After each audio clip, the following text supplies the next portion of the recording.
It shows an economy that's stalling, and we remain in the midst of one of the worst economic and job crises in modern history. But it doesn't have to stay that way. If we act now, we can begin to regain momentum and start to build back a better future.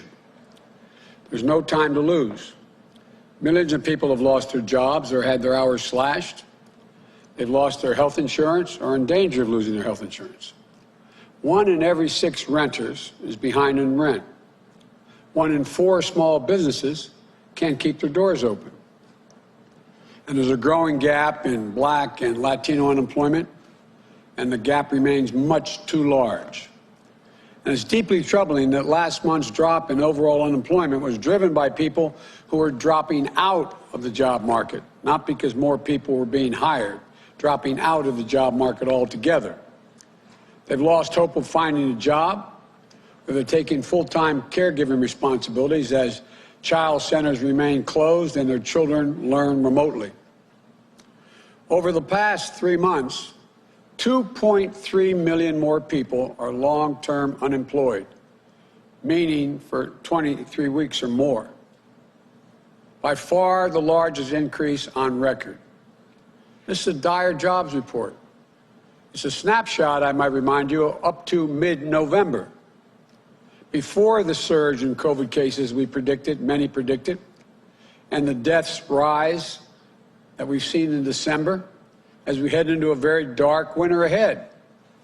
For example, since October, cities are down 21,000 educators, just as schools need more help in fighting against the pandemic. A couple of days ago, I spoke with a school crossing guard, a server, a restaurant owner, and a stagehand.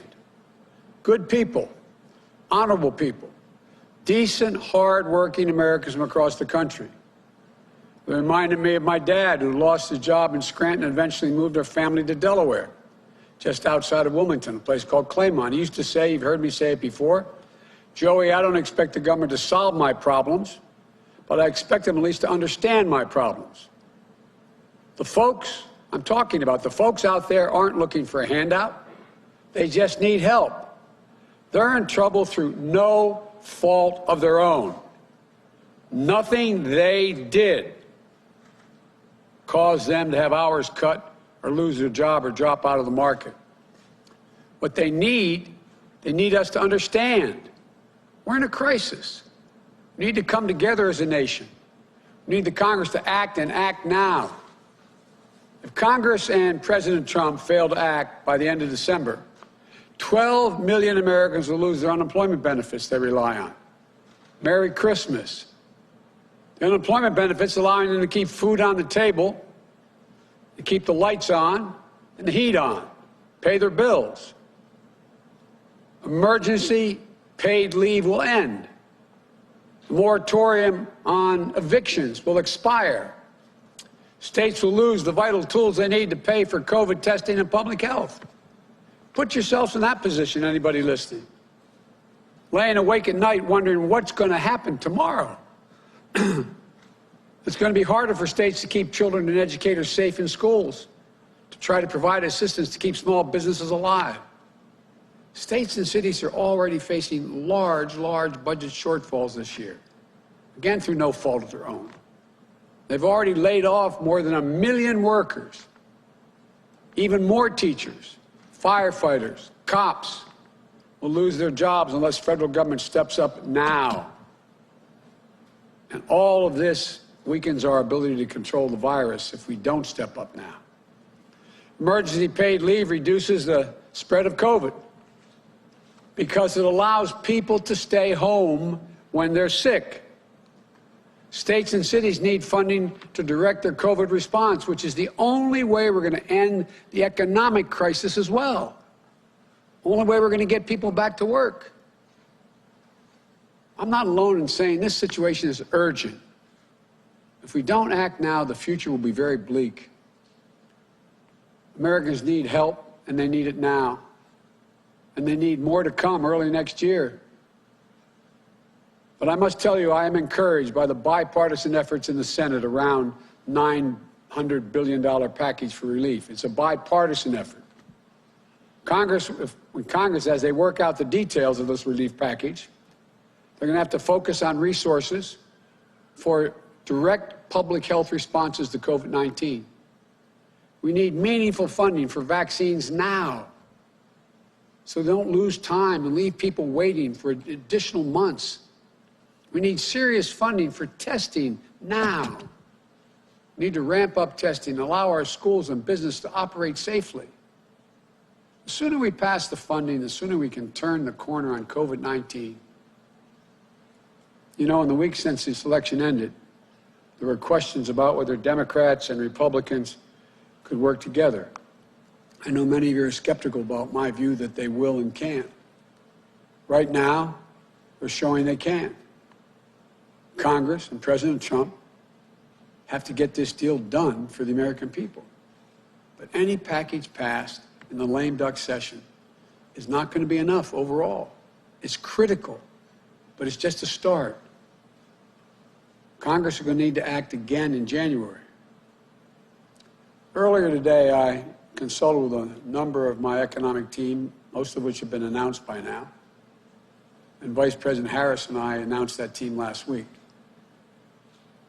As we inherit the public health and economic crisis, we're working on a plan that we'll put forward for the next Congress to move fast to control the pandemic, to revive the economy, and to build back better than before. We hope to see the same kind of spirit of bipartisan cooperation as we're seeing today. Our plan is based on the input from a broad range of people. The Vice President-elect and I have been meeting with since winning this election last month. Labor leaders, the leading CEOs in the country, mayors and governors of both parties, parents, educators, workers, small business owners. There's a consensus that as we battle COVID-19, we have to make sure that businesses and workers have the tools, the resources, and the guidance and the health and safety standards to keep businesses and schools open safely. It can be done. Because here's the deal. The fight against COVID won't be won by in January alone. To truly end this crisis, Congress is going to need to fund more testing, as well as a more equitable and free distribution of the vaccine. We're going to need more economic relief to bridge through 2021 until this pandemic and economic crisis are over. And then we need to build back better. I've said it before, an independent analysis by Moody's, a well-respected Wall Street firm, projects that my Build Back Better plan would create 18.6 million good-paying jobs. It's based on a simple premise. Reward work in America, not wealth. We're going to invest in infrastructure, clean energy, and manufacturing, and so much more. We'll create millions of good-paying American jobs and get the job market back on the path to full employment.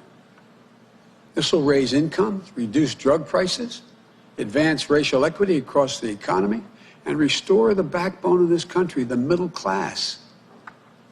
Look, the bottom line, it's essential we provide immediate relief for working families and businesses now. Not just help them get on the other side of this painful crisis, but to avoid a much broader economic cost due to long-term unemployment and businesses failing. By acting now, even with deficit financing, we can add to growth in the near future. In fact, economic research shows that with conditions like the crisis today, especially with such low interest rates, not taking action, the action I'm proposing, will hurt the economy, scar the workforce, reduce growth, and add to the national debt. Look, I know times are tough. The challenges are daunting. But I know we can do this. We can create an economic recovery for all, for everybody. We can move from crisis to recovery and to resurgence. For Lord's sake, this is the United States of America. We've done it before, and we'll do it again. We will, I promise you. So I thank the bipartisan group that's trying to put something together right now. We're going to need more bipartisanship as we move on. God bless you guys and women are doing this. God bless our country, and may God protect our troops. I'll stop there, and I'll be happy to take some questions.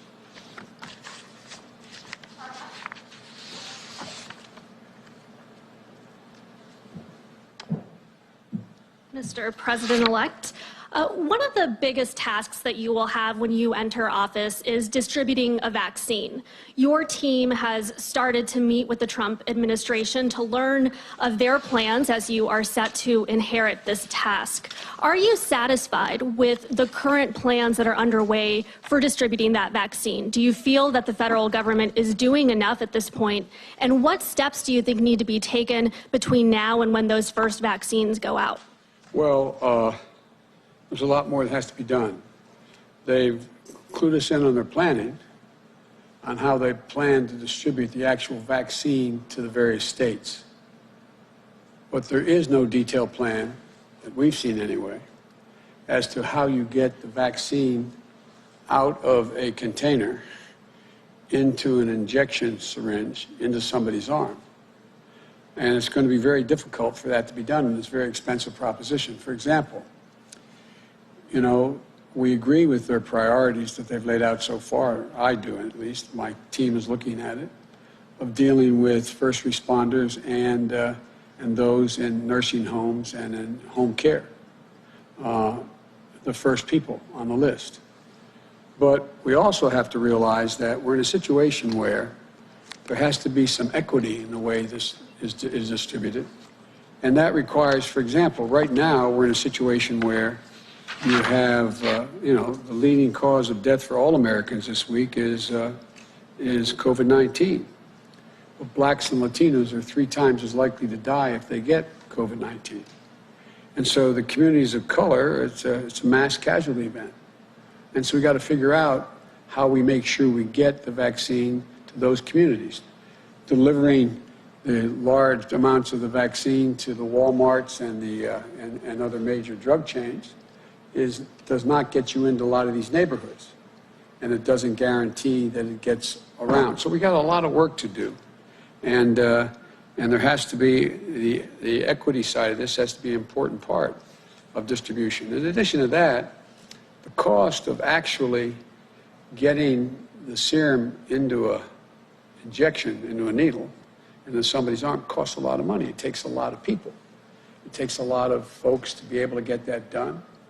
And we have to have a much better way than we've seen thus far as to how it's distributed. In some states, like the governor of Utah say, just deliver to the Capitol, I can take care of it in our conversation. Well, that could be true. But in large states like California, Texas, Illinois, Florida, et cetera, it's not that easy. There has to be an overall plan. That's what we're working on right now.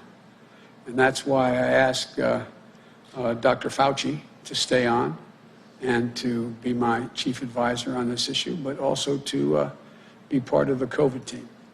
And on your cabinet, you are facing a lot of pressure to add more diversity to your administration. You have civil rights groups and lawmakers pushing you to do this, to make sure that you make good on your promise. And you look at your cabinet announcement so far, and they have included some diverse figures, but I specifically want to hone in on those big 4. And so far, when it comes to Secretary of State and Treasury, you have nominated a white man and a white woman. So looking at Attorney General and the Department of Defense, would you commit to nominating a person of color for those positions? Look, it's each one of these groups' jobs to push their leaders to make sure there's greater diversity. What I can promise you is when this is all said and done, you see everyone that I've announced and it's going to be in the next several weeks, we'll have it all out there. You're going to see significant diversity. I'm not going to tell you now exactly what I'm going to do in any department, but I promise you, it'll be the single most diverse cabinet based on race, color, based on gender that's ever existed in the United States of America. So no commitment on those spots? A commitment of what I just said will be the most diverse cabinet and the main spots in both White House as well as the cabinet positions. Thank you. Thank you, Mr. President-elect. You just said a couple of minutes ago that there's no time to waste when it comes to economic stimulus, but Democrats and Republicans have been in a stalemate for several months as they have been negotiating and trying to talk about what kind of stimulus to put together. You were elected by more than 80 million people to try to break that logjam. Can you talk about specifically what you have done over these past several weeks to actually work with Democrats and Republicans, speaking to congressional leaders to get them to agree on a stimulus package? And what do you say to people like Senator Sanders on the left flank of your party who have come out against this stimulus program already? They have said that this $900 billion deal is not good enough. Well, it would be kind of stupid for me to tell you what I did, wouldn't it? It'd be kind of hard to do it again. I told you all that I was confident we'd get a bipartisan agreement on this stuff. And I think we will, not just on this package, but I think beyond. And the last thing I'm going to do is tell you strategically how I go about this. I remember I used to get asked the same thing when I was putting together significant deals between Democrats and Republicans when I was a senator and vice president. It's just not a very smart thing. It's like me asking you, tell me how you get your sources and how'd you get those sources you got in order to get that story. It would be ridiculous for you to tell me or your colleagues how you did it. All I can say is I'm confident there are a sufficient number of Democrats and Republicans in the United States Senate, along with significant votes coming out of the House of Representatives, to put together a serious package that will keep us from going off the edge here, provide the kind of resources that are needed immediately. It's not going to satisfy everybody, but the option is, if you insist on everything, we're likely to get nothing on both sides. And so I think they're on their way to being able to come up with a package that meets the basic immediate needs that we have.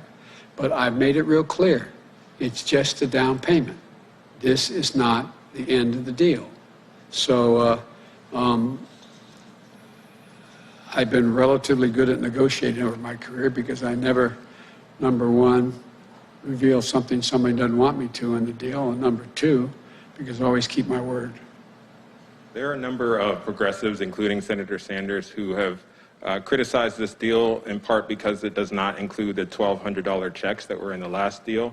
What do you say about that? They say that the American people who are hurting, maybe not the small businesses, but just the everyday families, they don't have anything in this deal. They're not getting any of the stimulus that's in this $900 billion package. That's not what I understand, but I think it would be better if they had the $1,200. I understand that may be still in play.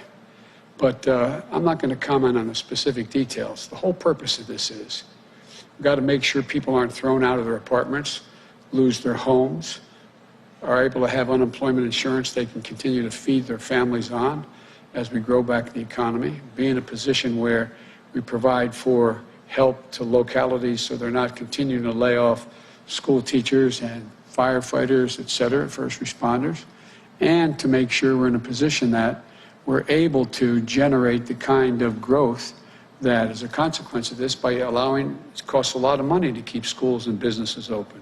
On the COVID side of the equation, they're all pieces should be in it. There's much more. If I were writing it, I think the proposal that, quite frankly, the HEROES Act that the House passed, that's what I would support.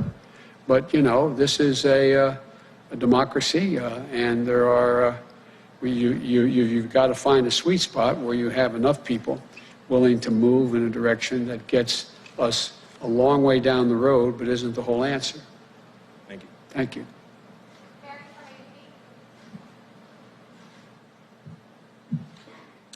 Thank you, Mr. President-elect. You're describing this compromise bill as a down payment, that you'll push Congress to do more once you're in office. But this bill is already more than Republican leaders want to spend. What if this isn't a down payment? What if this bill is it? What are your options then to get Americans additional relief? I never start off thinking that way.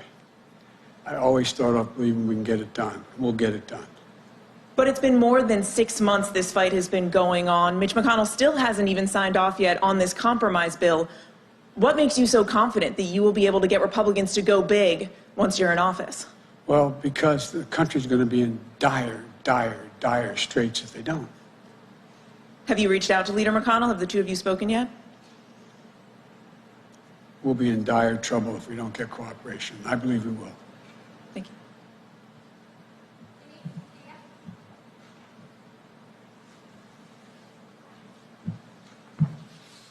Thank you, Mr. President-elect.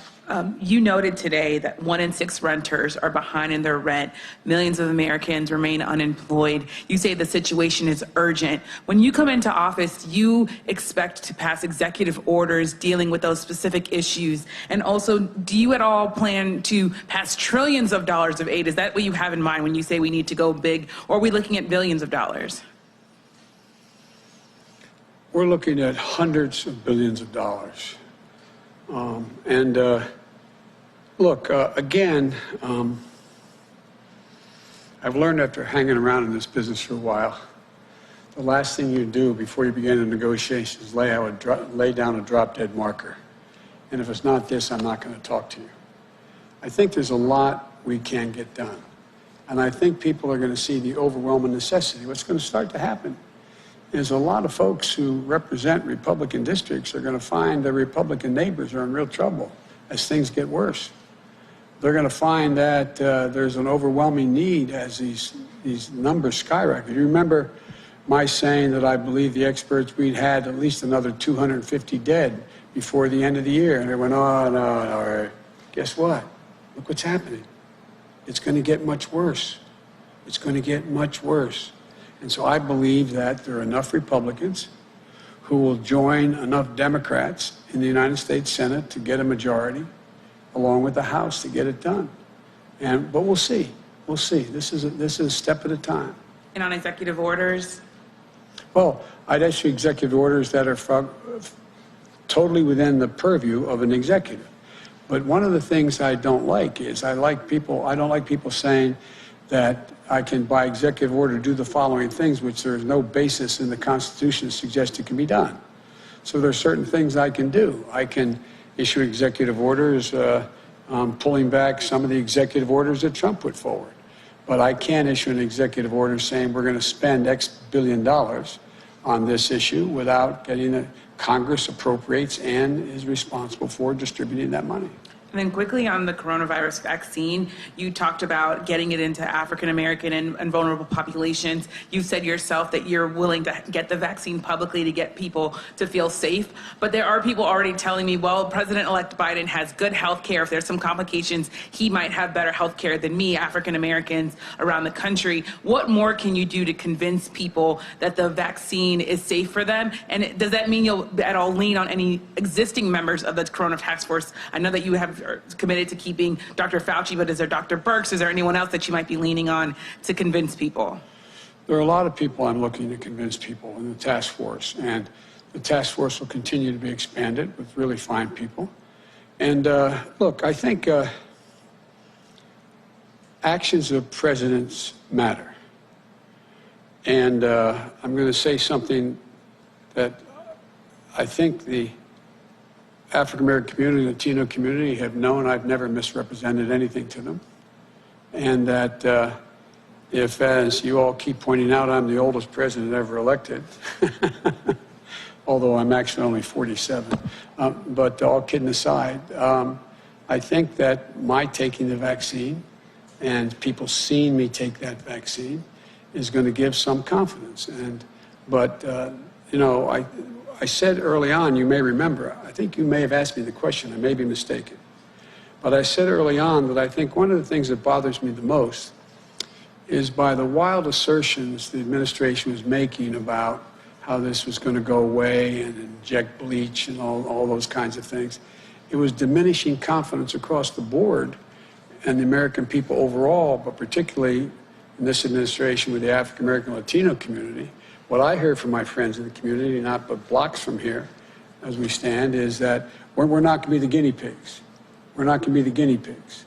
Well, the fact of the matter is that they won't be. You're going to see tens of millions of Americans taking the vaccine, and you're going to see the President of the United States and 3 of the 4 living former presidents doing it publicly as well. It's all about, and look, it's going to take some effort to rebuild confidence in science because it's been so diminished in this administration.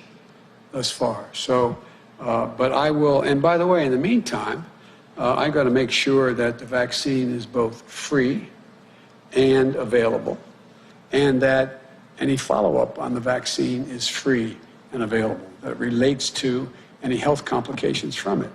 So there's ways we can deal with some of these issues. Biden has good health care, therefore, but I don't have good health care. That's another thing we're working on from day one. I've been working on it at this moment.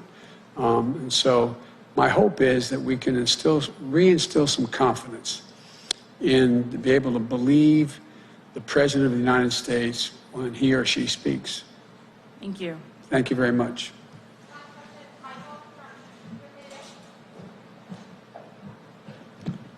Thank you, Mr. President-elect. A lot of people are wondering what your inauguration is going to look like, considering So am I. considering that we are still in the middle of the coronavirus pandemic. So I would like to hear what you envision for the inauguration. Do you expect a scale-down event? You're still planning to take the oath on the west front of the Capitol? Will there be a parade? Will there be balls? What do you envision for your inauguration? Well, first and foremost thing is we're going to follow, again, the science and the recommendation of the experts on keeping people safe. So it is highly unlikely there'll be 1 million people on the mall going all the way down to the memorial. I think we'll see. We're in discussion with the House leadership and the Senate leadership as to what they plan for the inauguration, particularly those 200,000 spots they control. But I think you're going to see something that's closer to what the convention was like than the typical inauguration. First and foremost, and my objective is to keep America safe, but still allow people to celebrate and see one another celebrated. And so we're in consultation. My team is in consultation with folks who help us put on the convention, as well as with our colleagues, Republican and Democratic colleagues, in charge of the inauguration. My guess is there probably will not be a gigantic inaugural parade on down Pennsylvania Avenue. But my guess is you'll see a lot of virtual activity in states all across America, engaging even more people than before. But that's in train now, and I'm not in a position to give you an example of exactly what it will look like. But I promise you it'll be available either virtually or in person for many. And my guess is there'll still be a platform ceremony. But I don't know exactly how it's all going to work out. The key is keeping people safe. I can't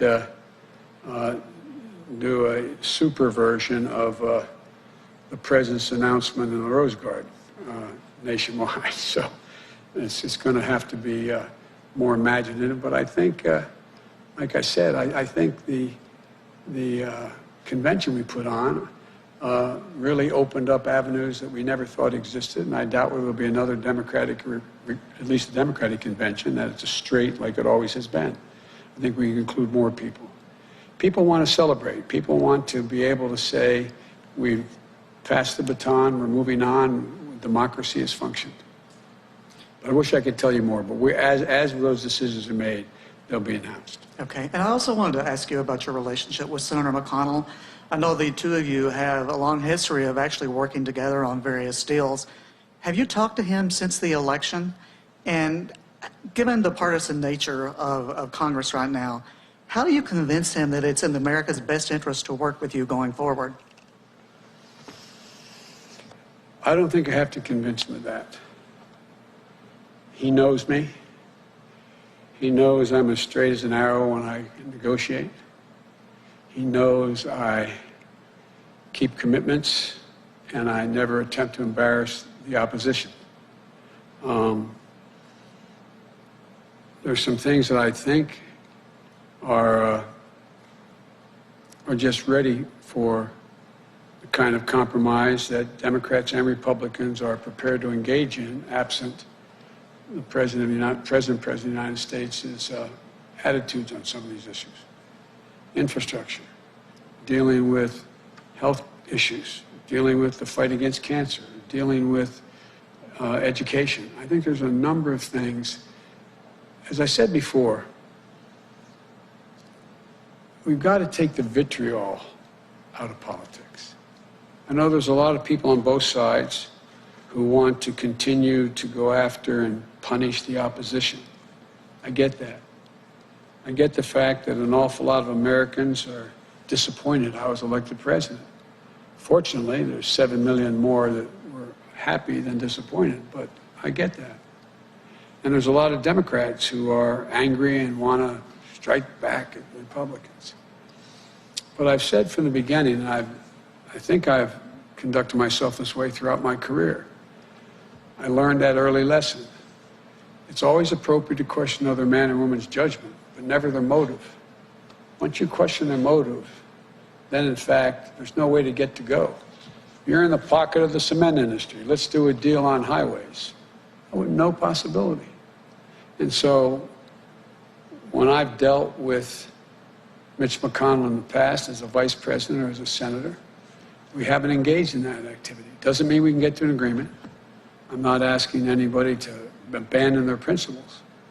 But I do think it makes no sense to engage in vitriol and trying to get to a place where I can't believe that a majority of the Republicans don't understand we need a new infrastructure in America. If there was nothing to do with jobs or a green economy, there's too many bridges that are going to collapse, too many roads in disrepair, too many Republican states that every time it floods, they flood out their water systems are polluted. These are common problems. And I'm confident it's going to be hard, but I'm confident we can get to agreement on a number of things that will be of consequence. Thank you all so very, very much. Is that it? Thank you. Appreciate it. Thank you.